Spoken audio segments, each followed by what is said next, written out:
So, that PlayStation State of Play, that was something, I guess.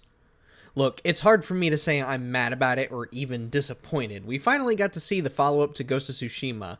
Fear the Spotlight looks neat, so does the Midnight Walk. And I'm definitely grabbing Legacy of Kain Soul Reaver Remastered. I never got to play the originals, so I'm really stoked to be able to play an updated version. But overall, that whole showcase was just... what the hell was that? Like, what was any of that?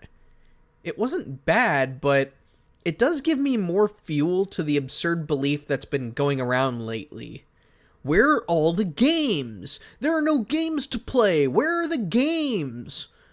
I can't find anything to play. Where are all the games? There is a strange mindset behind this because all year I felt like I've been scrambling to keep up with all the new games coming out. Remember, I am somebody who works in games media. Playing the newest games is a part of my job, and I've barely been able to properly sit down and enjoy some of the games that have come throughout the year. So when I hear, where are all the games? Well, where in the flying hell are you looking for your games? Huh? Office Depot? Are you looking for games at frickin' Burlington Coat Factory? Or Five Below? Newsflash! None of those places sell games. Why are you going there? In all seriousness, I do understand the sentiment behind it. Where are all the games? There aren't any games to play. This type of slobber is usually bullhorned to the heavens as a means to trash the other console.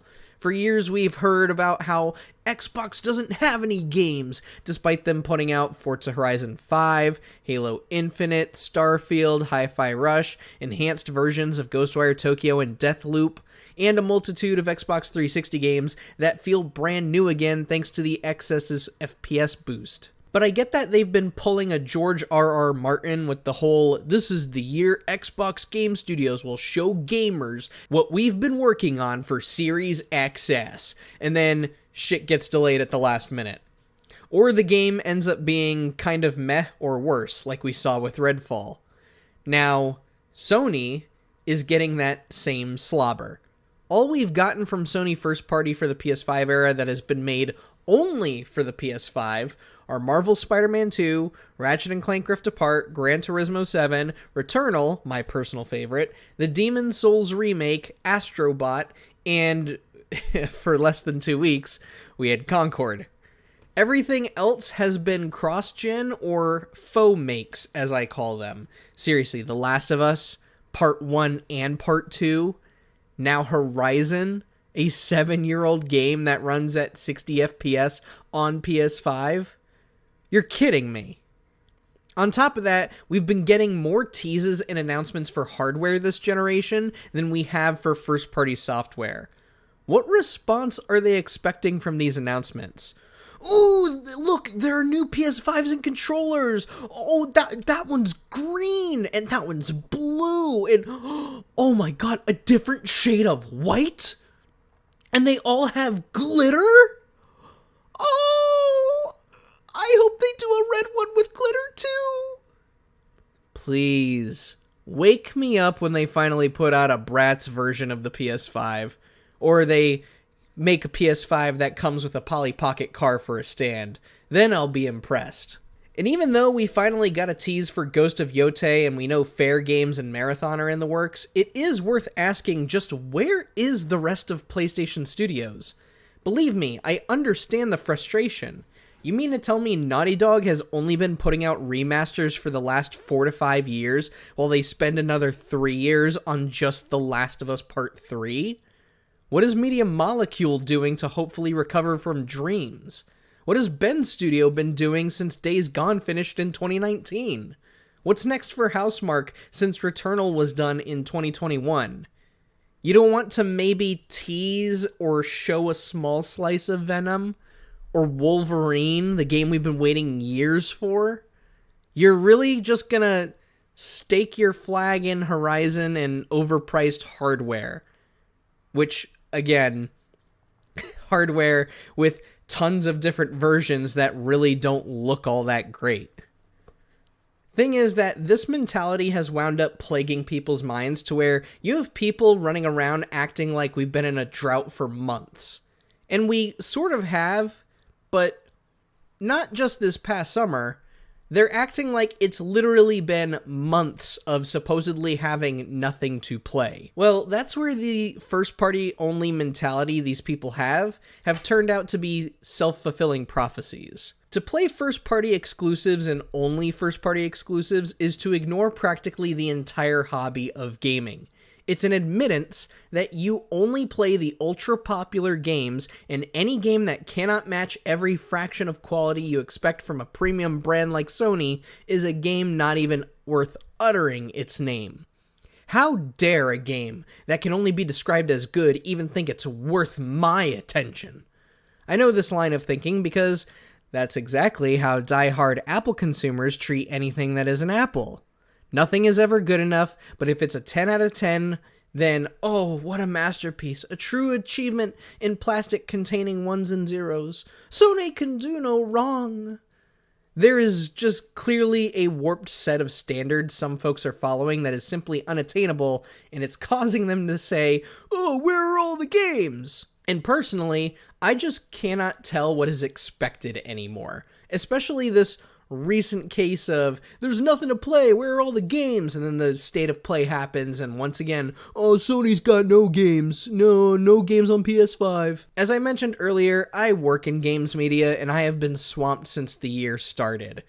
Tekken 8, Like a Dragon Infinite Wealth, Persona 3 Reload, Balatro, Stellar Blade, Sea of Thieves, Final Fantasy VII Rebirth, Unicorn Overlord, Astrobot, Suicide Squad Kill the Justice League, Foam Stars, Helldivers 2, Skull and Bones, Tomb Raider Remastered, Star Wars Dark Forces Remastered, WWE 2K24, Alone in the Dark, Dragon's Dogma 2, Rise of the Ronin, South Park Snow Day, Tales of Kanzera Zao, TMNT Arcade Wrath of the Mutants, Another Crab's Treasure, Sandland, Hellblade 2, Multiverses, Nightmare Cart, Star Wars Hunters, Shin Megami Tensei 5, Star Wars Outlaws, Vampire Survivors, The Casting of Frank Stone, Animal Well, Lollipop Chainsaw Repop, Epic Mickey Rebrushed, Marvel vs. Capcom Fighting Collection Arcade Classics.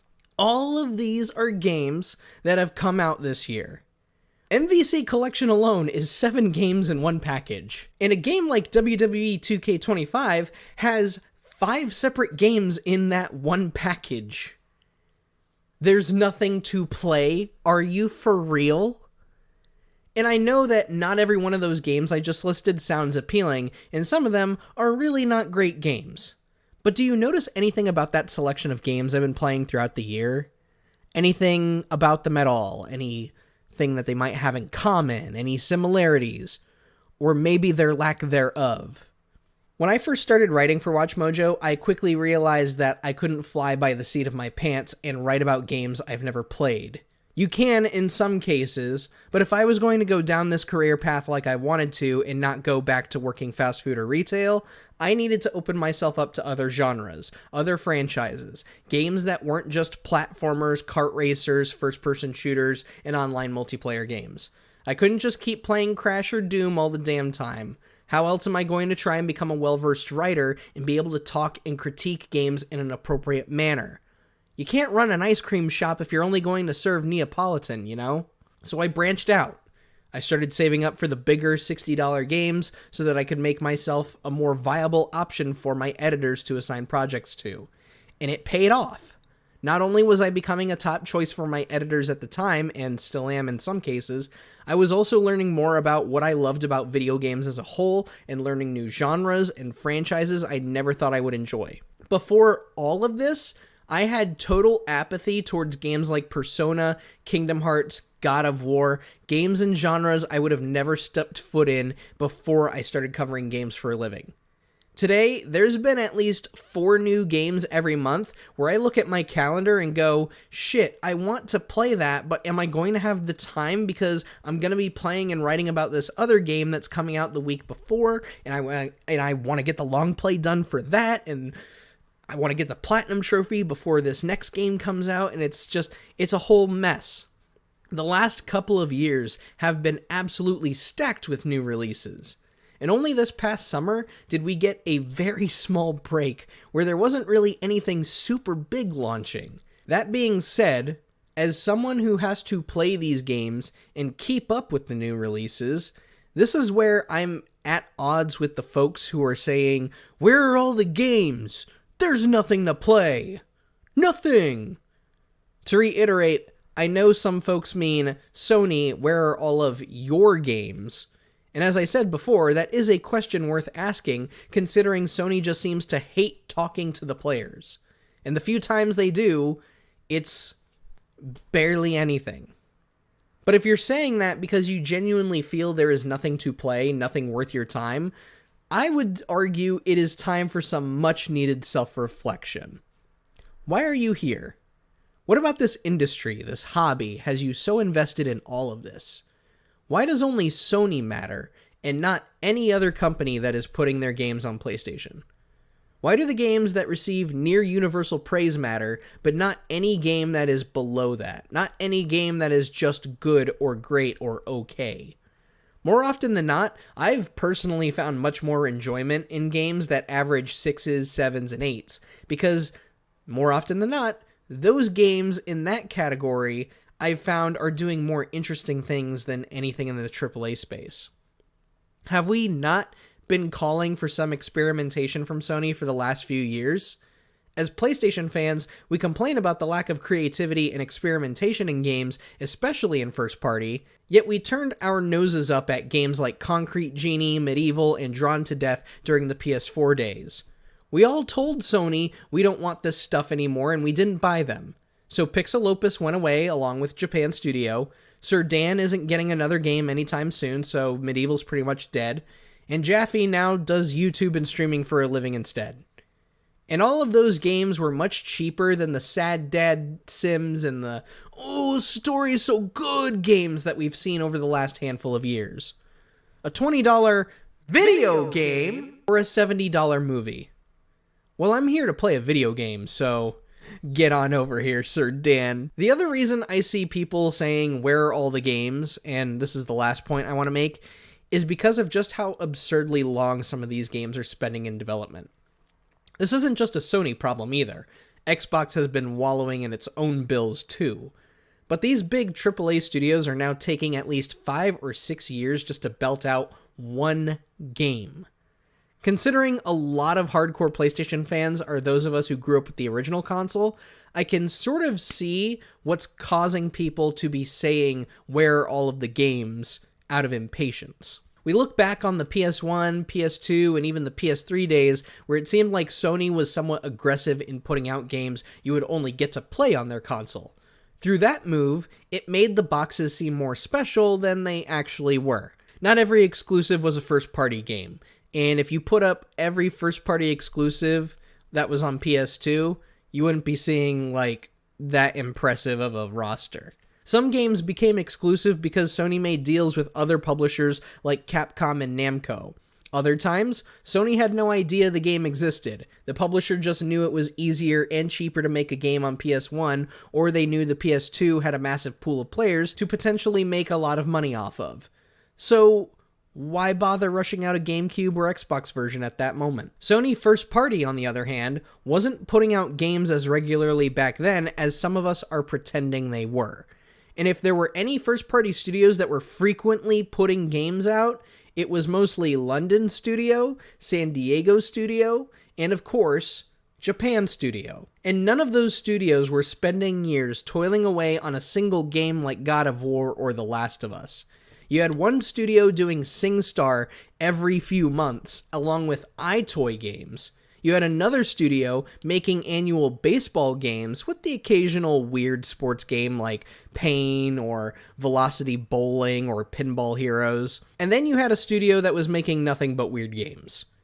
Japan Studio. They were making Patapon, Loco Roco. And guess which of those 3 studios was the one not making the big bucks and even made some games that would never be released overseas? I'll give you a hint. It's the one that PlayStation fans pretend they always cared about and cherished relentlessly. But what all 3 excelled in was making games on the cheap and on the fly. SingStar turned your PS2 into a karaoke machine. We all know how effortless it is to make sports games with how every yearly release recycles assets from last year's game. In Japan, Studios' games were typically minimal in a few areas while honing in on other areas of its games. They were games that weren't boasting intensely detailed visuals most of the time. There was a bigger focus on play and doing unique things with the PlayStation consoles.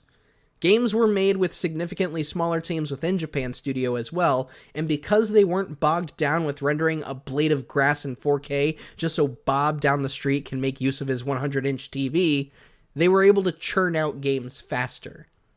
You know, from the sound of all that, that kind of sounds like the types of games that are the complete opposite that PlayStation fans demand from a premium brand that promises the best and only the best that money can buy. And that is why we raise our prices to $70. Haven't PlayStation fans said for years that they don't want cheap, cartoony-looking games? Wasn't it along the lines of, we want our cinematic Sad Dad movies and we will pay $70 for them because it looks good on our giant 4K TVs and we want the best visuals and the best audio, the best and only the best. Because we deserve the best. Thank you, Sony. With that in mind, I want to introduce to you all, at least you hardcore PlayStation fans out there, I want to introduce to you a mystical triforce of sorts that I learned in film school. There's no official name for it, at least not that I was told when I was in school, but I call it the triforce of production. When deciding on what movies to greenlight, movie producers have to think about three factors: time, money, and quality. But here's the trick to all this, right? The thing about this triangle is that it can only be dismantled. And the way you do that is that you have to choose which two factors you want to hone in on that you think are going to make the movie a reality without putting the studio deep in the red. If you want to make a movie fast and not blow through a ton of money, it's most likely not going to turn out great. If you want to make a movie that is guaranteed to be great but is going to take a lot of time, then it's going to be an expensive production. If you're wanting to make a quality movie that's going to cost a lot in production and money is just of no object for it, you may not be given a lot of time on it from your investors because they want the project to turn around ASAP so they can get that return on investment immediately. Trying to make a movie with all the time and money that you want while still maintaining the quality is practically asking for the impossible, at least in the world of business. And in Sony's case, everyone has been asking for the impossible for well over a decade now. We hear about the ridiculous budgets these games have. I was personally floored when I heard about how much money was spent on Spider-Man 2. $380 million? And then Concord made things worse with $400 million between two different companies. But hey, this is what happens when you keep expecting a game that has high production value, a ton of mechanics thrown in, high visual fidelity, blockbuster movie type stories. You get the idea. Yesterday's state of play and the frustration of where are all the games at shows that the PlayStation community really needs to stop and consider what's been said in recent years versus what we've been showing in our buying habits. Because if everyone continues trying to fulfill the impossible triforce of production, everyone is going to suffer. The hardcore fans, the casuals, and PlayStation Studios. If we want Sony to continue making high-quality games with obscene budgets, then we need to understand that those games are going to take a long time to make. And if we want Sony to control their spending, but pump out games quicker, then we need to understand that those games are going to be video games and not interactive movies. But if we want the overly inflated budgets and we want them ready to play now, well, I don't think you're going to be a PlayStation fan much longer if we're going to go down that route. Hope you like Concord 2. With all of this in mind, I genuinely think we, as PlayStation fans, really need to do better. I know the ones saying, where are all the games, are the obnoxious vocal minority, but this all ties back to the same exact drum I've been beating across several videos now, ever since I started making these things. Find the games you want. Hundreds of games are being published every single day between PlayStation Network, Nintendo eShop, Microsoft Store, Steam, Epic Game Store, GOG, itch.io, and the ocean of online games begging for your attention. There is always something to play. You just need to look for it sometimes. And if nothing is jumping at you, then find something else to do. Or try a new game in a completely different genre. Or better yet, we all joke about, having massive backlogs. Start chipping away at that. I see the trophy stats on PSN profiles. None of you are finishing your games. I even look on the PlayStation trophy list themselves. None of you are finishing your games. What's going on? Oh, but there's nothing to play, and PlayStation has no games, and I don't want to play that game. Ugh. I need games that are meant for me and me only. Well, pound salt. Find something. Or better yet, just keep dumping all of your savings into Marvel vs. Capcom Collection so I can get MVC4. There you go. There's something productive you could do.